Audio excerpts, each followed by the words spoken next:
So, Risk of Rain 2 is a game for people with high cholesterol and that like to main Octane and Apex.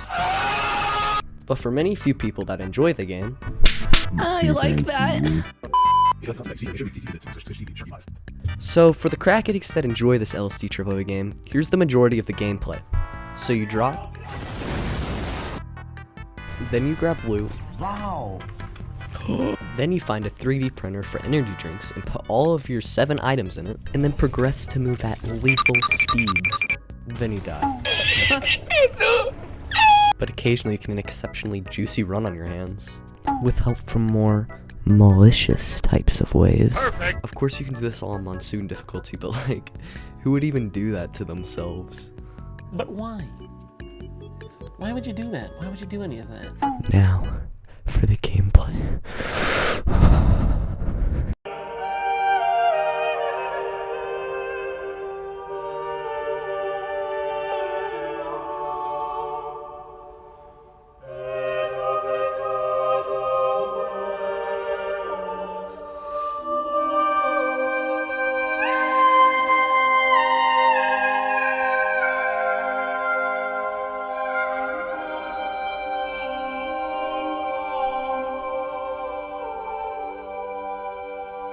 Perfect. Okay, I know this looks confusing for the people that don't play the game, so here, I'll just go ahead and explain it.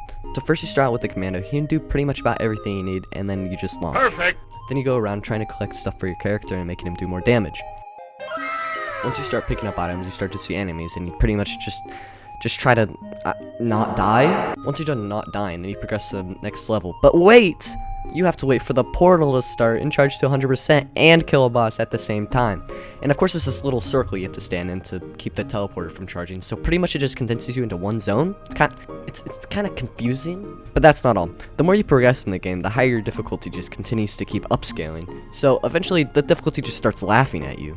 But once you get to a certain stage, you can choose to end the game or just keep going. But I mean, like, why would you stop? Why don't you just go the extra mile? Oh, and also you can play this game with friends. I mean, friends are cool and all, but like, just look at this gameplay.